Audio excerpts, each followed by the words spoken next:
kasih juga atas waktu dan kesempatannya yang diberikan kepada saya. Yang saya hormati Gus Soleh sebagai penggagas dan koordinator, rekan-rekan narasumber yang hadir dan yang sudah memberikan materi, dan tidak lupa juga seluruh peserta yang mengikuti webinar pada kesempatan ini, tentu dengan tema maraknya isu intoleran, isu reshuffle kabinet dan peta politik di tahun 2023 menuju, saya tambah menuju Pilpres 2024.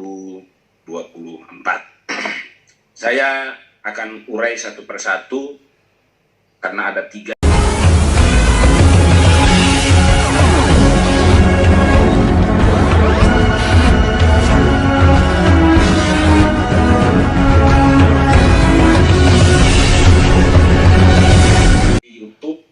debat partai koalisi, bahkan juga orang-orang di oposisi itu bicara soal isu reshuffle.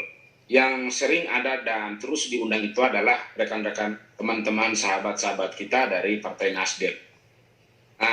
Tentu bicara reshuffle, dari rekan-rekan kita dari Nasdem itu tidak setuju kalau 3 orang menteri dari mereka itu diganti atau nanti masuk dalam bursa reshuffle, kira-kira begitu.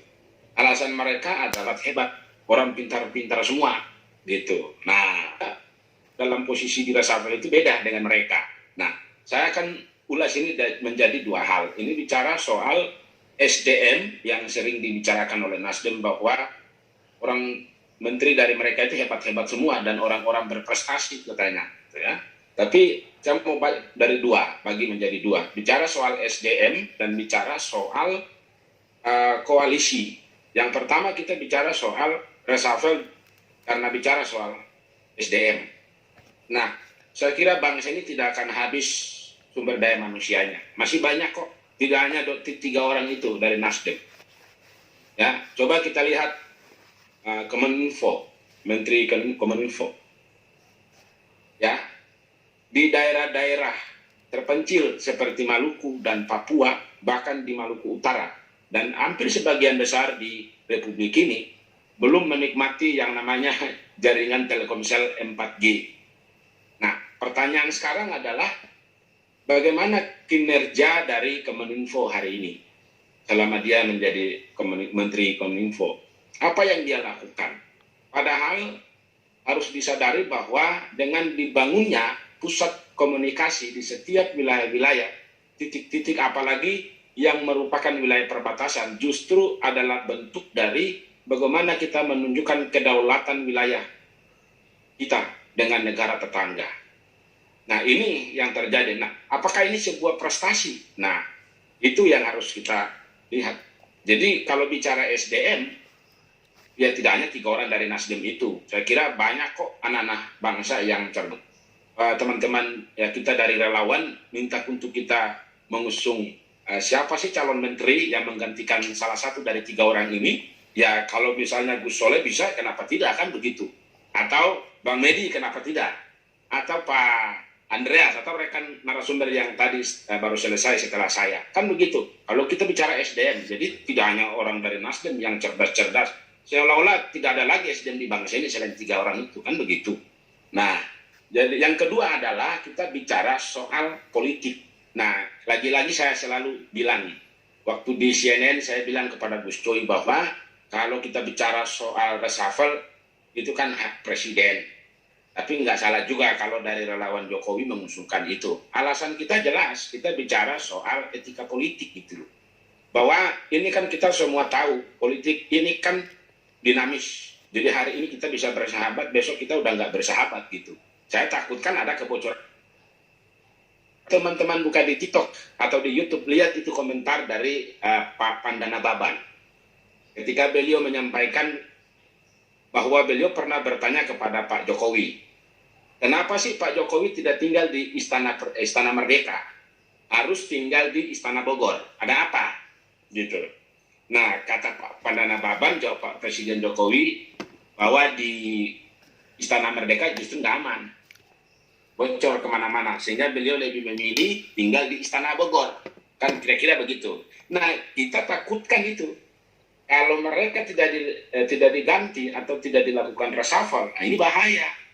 Nah, maka saya pikir reshuffle itu penting terkait dengan isu reshuffle yang, dan saya yakin bahwa itu akan dilakukan entah nanti di awal Januari atau bisa jadi ya Februari, kira-kira begitu. Kemudian yang berikut lagi adalah bicara soal peta politik di 2023 menyongsong 2024 Pilpres yang akan datang. Nah, sekarang kita lihat relawan bermunculan di mana-mana. Di Ganjar ada, di Anies ada, kemudian juga Prabowo Subianto ya saya lihat juga sudah ada. Bahkan secara pelan-pelan para peneliti bahkan lembaga-lembaga survei sudah mencoba untuk melakukan survei-survei terkait dengan bakal tokoh-tokoh yang nanti akan tampil di Pilpres yang akan datang di 2024. Kan begitu. Nah, yang justru harus kita ikuti dan kita lihat bersama tentang bakal calon presiden yang sudah terlebih dahulu dideklarasikan. Ketika calon atau orang yang mungkin menurut kita cocok untuk menjadi calon presiden, kita dukung dengan memberikan narasi-narasi untuk mendukung. Dari kelompok-kelompok yang tidak senang kemudian menyerang, lalu kemudian ada juga dari yang sudah dideklarasikan ketika disangkut pautkan dengan berita atau dugaan kasus korupsi. Nah, ini justru muncul lagi kalimat-kalimat yang mendeskripsikan pemerintah melalui lembaga-lembaga yang bernaung di pemerintah yang diberikan kewenangan oleh negara melalui undang-undang untuk pemberantasan korupsi. Misalnya Anies Baswedan di dugaan kasus Formula E. Saya ikuti berita beberapa hari lalu ketika KPK melakukan penggeledahan di ruang atau kantornya Gubernur Jawa Timur kalau nggak salah ya, Ibu Kofifa itu. Nah, disangkut pautkan lagi dengan Anies Baswedan. Jadi negara dikekang melalui KPK. Jadi seolah-olah Anies itu merupakan bagian dari korban politik gitu loh, dengan cara menjegal dia melalui dugaan kasus korupsi Formula E kan gitu. Padahal mereka juga tahu sebenarnya bahwa Anies Baswedan itu adalah warga negara yang sama dengan warga negara lain di Indonesia ini. Semua orang punya hak yang sama di depan hukum. Jadi, kalaupun hari ini KPK melakukan upaya dalam rangka mencari keterangan-keterangan sebagai petunjuk, saya pikir itu tidak salah kan begitu.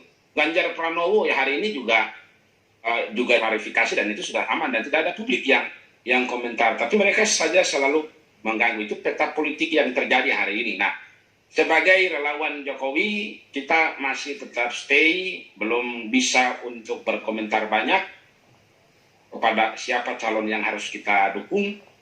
Nah, kita masih mengikuti dinamika politik di 2022 dan nanti kita juga akan ikuti di politik 2023 seperti apa nanti. Yang pasti sudah ada kode-kode, tanda-tanda yang dikasih oleh Pak Jokowi ya, seperti yang kita semua tahu, rambutnya putih, giginya hitam, kira-kira begitu ya, dahinya agak sedikit, agak sedikit hitam lah, kira-kira begitu misalnya, contoh ya.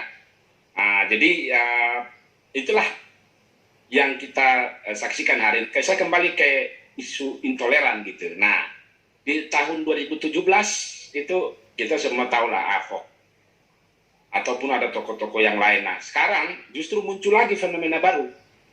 Ketika Jokowi datang di gereja pada saat Natal kemarin, justru yang menyerang Pak Jokowi adalah bukan umat Muslim, umat Nasrani sendiri. Ya salah satu tokoh lah yang kemudian menyinggung bahwa orang lagi ibadah kok langsung masuk itu enggak, ini mimbar kudus dan nah ini. Jadi makanya saya bilang bicara soal intoleran ini ruangnya itu dia menembus seluruh komunitas, bukan satu golongan saja. Nah ini yang sudah dimainkan. Kemudian yang berikut lagi terbalik, Pak Jokowi ke gereja sebagai seorang presiden, menunjukkan jiwa nasionalismenya yang menaungi seluruh perbedaan, seluruh agama. Beliau datang untuk menyampaikan pesan dan kesan, pesan-pesan moral, pesan-pesan kebangsaan untuk menjaga kenyamanan dan keamanan bangsa ini. Justru Justru salah satu yang sudah dideklarasikan kader di Papua, lalu kemudian dikasih nama dari Anies ke Yohanes, justru ini diam. Dan itu tidak dianggap sebagai sesuatu yang menurut agama itu, wah bagaimana lah kira-kira gitulah. Saya nggak perlu jelaskan. Nah, dari sini kita sudah bisa membaca begitu, bagaimana tujuan mereka. Sebetulnya saya sangat menyayangkan sekali bahwa umat diadu domba, kemudian sesama anak bangsa kemudian dibohongi dengan konsep-konsep mereka gitu loh. Ketika di pihak Pak Jokowi datang dengan maksud dan tujuan radikal, enggak, itu justru diserang. Tapi ketika di bagian mereka itu justru didiami, malah justru ya bagus sekali mereka punya cara untuk bagaimana melakukan pembelaan bahwa ini kan nggak apa-apa. Ya Anies dari Yohanes ini kan tidak ada masalah lah kira-kira gitu menurut ya mereka tafsirannya ini kan kira-kira kita udah bisa baca. Nah, terakhir dari saya, pesan saya adalah kita harus mendorong untuk, menurut saya dalam reshuffle ini info yang harus pertama-tama menjadi sasaran untuk diganti karena tidak ada henti-hentinya permainan itu dimainkan di dunia maya seperti Facebook, Instagram, kemudian Twitter, ya, YouTube dan sebagainya. Harusnya kan dari Kominfo kan harusnya memperhatikan itu dan harus sudah dijegal. Nah, saya berharap sih ke depan juga nanti kita juga usulkan kepada pemerintah untuk ya sama dengan misalnya kita mau daftar kartu telepon ya, Abang Medi atau Gus Soli mau beli kartu telepon itu, entah itu Telkomsel atau M3 itu kan kita daftarnya kan udah nggak sama dulu kan. Jadi daftar itu pakai identitas KTP dan identitas nomor induk KTP dan KK. Ya mungkin ya bisa jadi ke depan kita daftar Facebook juga sudah harus begitu. Dan tidak ada ruang lagi bagi orang untuk bisa buatkan akun palsu kan kira-kira begitu. Mungkin nanti ke depannya kita akan usulkan itu kira-kira supaya gampang Kominfo kira-kira begitu. Masa kalau bokep ya bisa, masa yang ini nggak bisa kan kira-kira begitu kan. Ya itu mungkin dari saya, sementara nanti kalau ada yang bertanya lebih dan kurangnya nanti kita sama-sama akan bahas lebih lanjut lah. Demikian dari saya, moderator. Terima kasih. Assalamualaikum warahmatullahi